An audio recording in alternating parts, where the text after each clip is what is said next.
we pitched a show. We didn't. It's very hard to sell a show right now. We pitched a show. We had Sandler's company producing. Mm-hmm. I love the show. We're not going to give up on it, but we completely struck out everywhere. Really? Even with Sandler's backing? It's tough, man. It's tough out there to make a show. But my thought is, like, the show's not going to die if you don't let it die. Thank God they're not letting it die. So they're getting us to write a pilot still. They're going to fund that. We'll see what happens. Madison, you mean? Yeah, so we'll see which is very rare. So I think we'll see what happens from there. Bless you. Thank you. I think what happens is, we'll see what we can do. It's not it's not like a super cheap show, but it's also not insanely expensive. I wrote parts for literally 3 of my best friends. Well, dude, Stavros, Rachel, and Gary Veter. Rachel Feinstein, Gary Veter.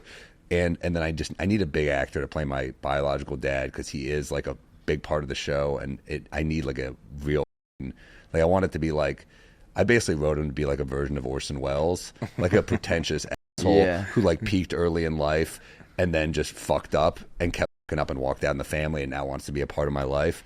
And it was hilarious watching Mike riff in every pitch because we killed in every pitch. It's just half of these favorite streamers are like, yeah, we can't. We don't have money for this. Yeah. Right. They have money for a new Hitler 6-part series, I guess. But with that story hasn't been told yet. Bro, the art on that is the funniest good. thing I've ever seen in my life. It's actually a really good series. It's Hitler. It's like him cut in half. It's a new Netflix series. Yeah. And like this side is colorized and this side's in like red and black. And it's the kind two of sides of Hitler. like here's the other like which one's the evil one? Like they're all we were aware that Hitler had an evil side. Curveball, neither. Yeah. He was I want to do a joke about I was watching with my friend and one of them was like, who should play Hitler in a movie is Kevin Spacey. And he's like, he'd be great. And my other friend was like, yeah, but he's canceled. And I was like, he can't play Hitler? That's that fucking would be funny. Like there, an right? agent being like, you're canceled, dude. There's only one role you can play. Go do all the Hitler movies. Back, right? But look at what happened with Tires. Well, to me, I think that's a great example. But also, this is how fucked up the business is Shane financed that show. Yeah. And Shane's playing arenas. I mean, Shane is as hot a comic right now as there is. And he still had to self-finance it. Yeah, that's crazy. And I think they also wanted his special, so it was like a package deal. So, but that's how hard it is for a comic to make a show right now. I just don't think they're making that many comedies. I wrote a movie with Mark Norman. We're trying to How is that possible, though? Because when you come on the internet, it's every podcast. That's probably why, because they're like, it's hard to compete them. with. I think the fact that we all have ended up making a good living at this has also hurt us on that other end. Yeah. It's like people on their phones watching clips. They're watching TikTok. These companies, these streamers are competing with social media. Because we used to watch a movie before bed. They're watching TikTok. I feel like Tires would have been like the case study for them to be like, these people watch these guys all the time and watch the clips, and then they went and watched the show. I think that's why Happy Madison's sticking with us. Yeah. Because because they saw what happened with Tires, and they were with Tires originally. Oh, wow. And then because of the strike, they went their own way because they couldn't be a part of a show during the strike, right, or something like that. But they were like, we don't want to lose another show we like. And I really do love this show, so I hope. There's so many funny parts of this show, but I won't give up on it. I'll put it that way. How much do you think? It'll how much exist. would it cost? It might take me a few years. How much does it cost to fund a season of a show like that? Depends who I could get to play my dad. A lot of that would be there, but and it's a New York show, so there's not going to be a ton of exterior shots, but it's not going to be like super cheap. But okay, so let's say you taking out this actor that a dream actor, whatever he would cost. How much are you spending for like a first season? I'm not I think a producer, Shane said so what? $1 million. I think Shane took out $1 million. Yeah, but for Tires. Shane had the great idea to do everything. Look, it's an on location, basically a workplace comedy. Right. So just one spot so the whole time. That helped them there. Look, it could be done cheaply. A lot of it's at a bar. It is like a lot of us living at a bar, basically.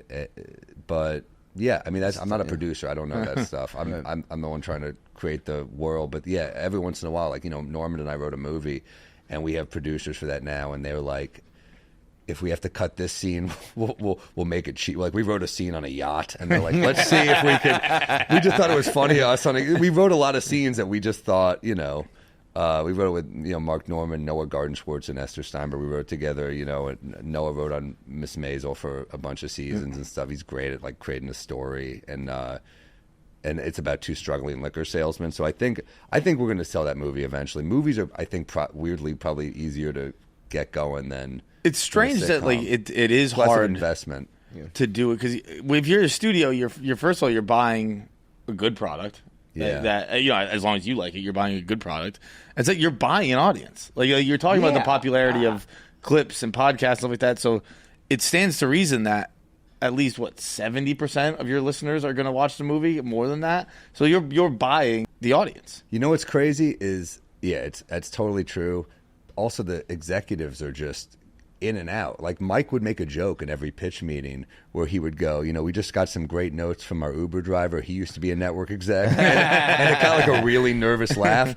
The Amazon person we pitched to quit. The Hulu exec we pitched to got fired. So it's like two people. It's only a few months ago. So then it goes to the back of the pile or whatever. So who knows? No, I mean, it just means it's a new person. So we could maybe even repitch it. Who knows? But I think the Amazon person left because they just weren't making comedies. They don't make that many comedies. I don't get why there's this like. I think they're all losing money. I think streaming is the only thing, but it's not working. It's like everybody's almost complaining about there's no more Superbads and Will Ferrell type movies and the comedy is dead and blah, blah, blah. But it's like, but I think comedy audiences are bigger than ever. So why the fuck is it not working? Like everybody just go watch the movies or go stream the whatever, because if you want that genre to like exist, you have to make it worth the executive's while. Yeah, you know what I mean? Everybody listens to these podcasts. Now everybody watches the specials. Everybody has their favorites. And if they go outside specials of that... Specials are cheaper to make, though. Even if it's a big comic, they're paying less than they'd be spending on a movie. And those do really well. I think Netflix... Yeah, so maybe that's it. Maybe it's like you guys need to like stop doing so much. Stand-up? Yeah. Well, no, I think get you too easily. Netflix can invest not that much money in a stand-up special, and it'll still trend and do well because they've got that audience. But, I do think, like... It's tough because I think the movies we grew up loving are kind of gone. Yeah. Like I think a movie now will be either dirt cheap or like the Avengers. There's no middle ground, and I kind of love those like $20 to $60 million like thrillers. I always said that with that. So it's like there is a market for it if these studios just do it. I miss movies like There's Something About Mary and Dumb and Dumber. And all these comedies we saw growing up. So I do think there's an audience for it. I think they fucked up by trying to put them in movie theaters. I don't think people are going to the movie theater to see a comedy. I think now when you go to the movie theater, you want to see a horror movie, blockbuster, or something that you see like. But that kind of bums me out because that's dumb of people. That's dumb of the audience because you're going to enjoy it so much more when people are laughing. Particularly a comedy. But I think they're spending that money on seeing live stand up, which they weren't back then. Okay, so I get that could be. So I think like just make it for streamers, but. I remember seeing The Hangover in a packed theater and being like, wow, this is like one of the most fun nights ever. Yes. Bridesmaids in a packed theater was for great. Sure. I mean, I do miss that a little.